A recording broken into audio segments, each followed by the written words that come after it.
여러분 안녕하십니까? 광주 MBC 뉴스데스크입니다. 전남대병원 의료진 3명이 코로나19에 또 감염됐습니다. 이들과 접촉한 가족 3명도 확진 판정을 받아 연쇄 감염이 재현될 우려를 낳고 있습니다. 에버그린 요양원에서 확산한 코로나19는 다른 요양병원으로 번져 병동 환자와 직원들이 집단 격리됐습니다. 우종훈 기자가 취재했습니다. 광주 북구의 진요양병원에 건물 폐쇄를 알리는 안내가 붙었습니다. 이 병원 요양보호사가 확진 판정을 받은 이후 직원과 환자에 대한 검사 결과 입원 환자 1명이 추가 확진 판정을 받았습니다. 최초 확진자인 병원 요양보호사는 에버그린 요양원 관련 확진자의 접촉자입니다. 확진자가 발생한 5층의 직원과 입원 환자 60명은 동일 집단 격리 조치됐습니다. 전체 직원과 환자 400여 명에 대한 검사가 진행 중인데 광주에서 코로나로 숨진 6명 중 3명이 요양시설에서 발생해 추가 확산으로 이어져 중증 환자가 나오진 않을지 걱정입니다. 아직까지는 그 환자 추가로 하나 발생한 거 말고는 현재는 음성입니다. 그래서 코호트 격리 진행하면서 추가 확진자 발생하지 않도록 최선을 다하겠습니다. 전남대병원에서도 의료진이 확진 판정을 받아 또다시 진료에 차질이 빚어지게 됐습니다. 지난 26일 증상을 호소하며 선별진료소를 찾은 전남대병원 재활의학과 전공의가 확진 판정을 받았고 이후 전남대병원 의료진 2명과 이들의 가족 3명이 확진돼 접촉자에 대한 검사가 진행 중입니다. 특히 가족 중 한 사람은 나주지역 개인병원 의사인데 지난 22일 증상이 나타난 후 진료를 보며 환자들을 접촉한 것으로 알려졌습니다. 아직 누가 어디서 먼저 감염됐는지는 밝혀지지 않았습니다. 최근 9일째 연일 지역 감염 확진자가 2자릿수를 기록하는 등 확산세가 줄지 않고 있습니다. 이 기간 전체 확진자 197명의 37%인 73명이 대형 병원과 요양원 등 의료기관에서 나와 추가 확산의 우려가 커진 것은 물론 의료 체계에도 부담이 커지게 됐습니다. MBC 뉴스 우종훈입니다. 전남에선 성탄절 연휴에 교회 신도들이 확진 판정을 받은 이후 추가 감염으로 이어졌습니다. 최근 발생한 확진자들은 증상이 뚜렷하지 않은 경우가 많은데요. 방역당국이 선제적인 검사를 거듭 강조했습니다. 보도에 김종수 기자입니다. 지난 성탄절 연휴 기간 8명의 확진자가 발생한 광양시. 특히 확진자의 동선이 종교시설은 물론 음식점과 마사지업소 등 다중이용시설로 확대돼 지역 감염 확산 우려도 커지고 있습니다.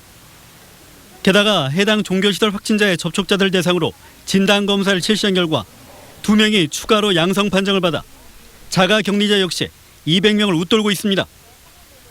역학조사 결과 확진자들의 동선이 관외로 확대된 것도 보건당국을 긴장시키고 있습니다. 추가 확진자들이 지난 23일부터 이틀 동안 경북 등 타 지역을 방문한 사실이 확인돼 지역 간 교차 감염이 현실화할 수 있기 때문입니다. 이에 따라 종교시설발 관내 확산 추세가 68번 확진자를 매개로 시작됐다고 보고 있지만 추가 확진자들의 동선도 면밀히 살펴보고 있습니다. 최근 발생한 확진자들의 증상 발현이 뚜렷하지 않은 점 역시 역학조사에 혼선을 주고 있습니다. 여수와 광양 등 관내 확진자의 40% 이상이 무증상으로 양성 판정을 받으면서 선제적인 검사 역시 절실해지고 있습니다. 일상생활을 하시면서 또 타 지역을 방문한 사람을 만난 후에 사소한 의심이라도 들면 신속하게 보건소 선별진료소를 방문하여 진단검사를 받아주시기를 거듭 당부드립니다. 이와 함께 특별 방역기간 대규모 집회를 열어 논란이 된 상주 열방센터 관련 확진자가 전국적으로 발생하면서 방문자들의 진단검사도 필요한 상황. 사회적 거리두기 상향 등 방역 고삐를 조이고 있는 것과 달리 코로나19 확산 추세가 멈추지 않으면서 시민들의 철저한 방역수칙 준수가 여느 때보다 요구되고 있습니다. MBC 뉴스 김종수입니다. 오늘 새벽 보성에서 화물차가 도로 이정표를 들이받아 60대 아버지가 숨지고 30대 아들이 크게 다쳤습니다. 두 사람은 꼬막을 채취하러 가던 길이었다는데요. 경찰은 도로가 얼어붙어 사고가 난 것으로 보고 있습니다. 송정근 기자가 보도합니다. 1톤 화물차 앞부분이 무언가를 들이받은 듯 움푹 들어갔습니다. 차량 유리창과 문도 심하게 부서졌습니다. 보성 등량면의 한 도로에서 화물 차량이 도로 이정표를 들이받은 건 새벽 4시 50분쯤. 이 사고로 차량에 타고 있던 62살 박모 씨가 숨지고 차량을 운전한 박 씨의 아들이 의식불명 상태에 빠져 병원 치료를 받고 있습니다. 경찰은 사고가 난 새벽 시간대에 도로가 얼어 있었던 점을 미뤄 결빙으로 인해 사고가 난 것으로 추정하고 있습니다. 순천에 거주하고 있는 이들 부자는 꼬막 채취배를 타러 가는 길에 변을 당한 것으로 전해지고 있습니다. 사무실 전화 받고 차량 견인해달라고 해서 전화하고 가니까 이제 멀었다 하더라고. 도로 멀어서 그쪽에서 사고 난 것 같다고 경찰들이 이제. 겨울철 빙판길 교통사고는 일반 도로 사고보다 심각한 피해로 이어지기 십상입니다. 도로교통공단이 2016년부터 3년 동안 노면 상태별 교통사고를 분석한 결과 결빙된 포장도로에서 발생한 사고의 평균 치사율이 건조한 포장도로보다 53%가량 높은 것으로 분석됐습니다. 제동거리도 차종별로 50km의 속도로 주행했다 급정거하는 실험을 해보니 제동거리가 최대 7.7배까지 늘어나는 것으로 나타났습니다.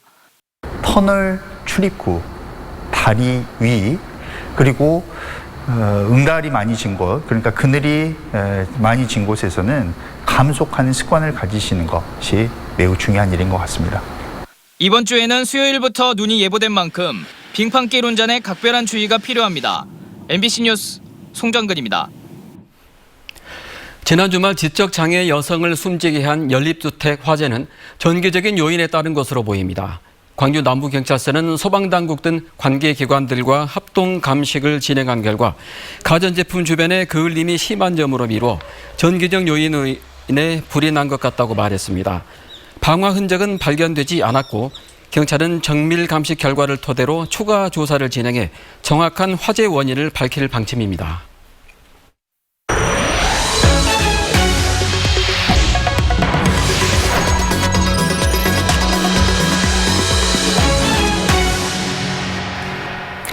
코로나 위협 속에 비대면 수요가 높아지고 있죠. 사람이 접근하기 힘들거나 위험한 곳을 소독하는 인공지능 방역 로봇이 지역에서 첫 선을 보였습니다.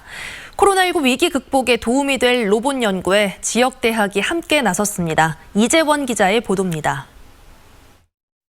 심각한 코로나19가 발생한 한 가상 커피숍.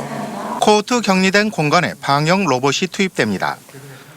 원격 조정을 통해 식탁과 의자 위치 등 커피숍 곳곳을 학습한 방역 로봇은 이내 스스로 공간을 인식하며 소독에 나섭니다. 인력 투입이 쉽지 않은 위험한 상황 속에서 AI 로봇은 방역은 물론 공기까지 정화시켜냅니다. 이 공간의 정보를 다 이렇게 데이터로 축적하고 그 데이터에 축적된 데이터에 의해서 뿌려지는 살포액의 그런 공간이나 이런 것들이 다 추적이 가능하고요. 최초로 실증 실험이 진행된 공간은 지역의 한 대학이 마련했습니다.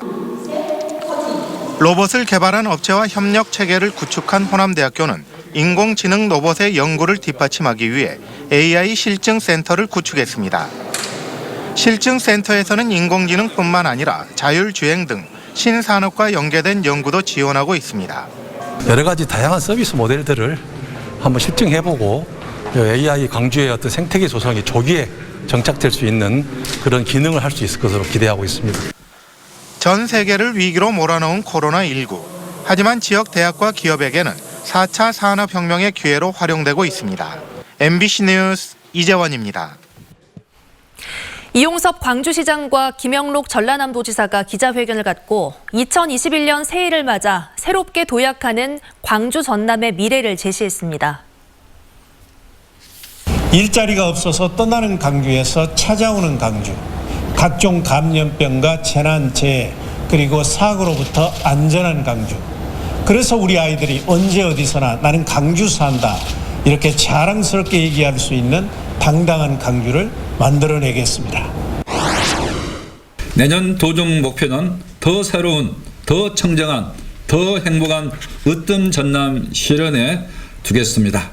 이를 위해서 청정과 그린, 바이오와 첨단, 매력과 으뜸, 행복과 이음 등 전남의 8대 전략을 적극 추진하겠습니다.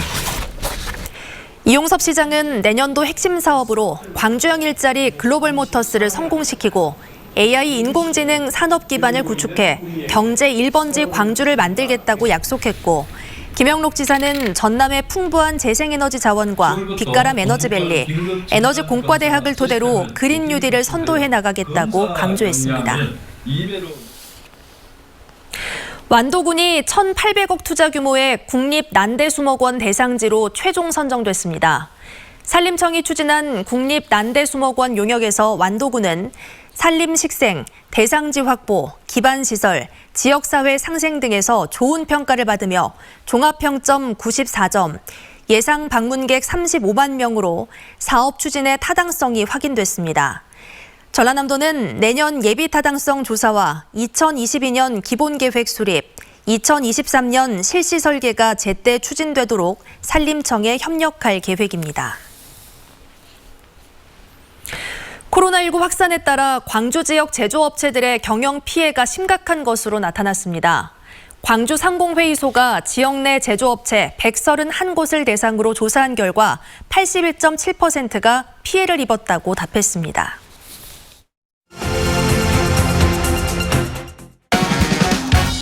목이 아픈 비에게 지금 필요한 건? 팬텀 메디컬. 팬텀 메디컬은 근육통을 완화시키고 목 추간판 탈출증, 퇴행성 협착증 치료 목적을 위해 견인합니다. 바디프렌드의 팬텀 메디컬.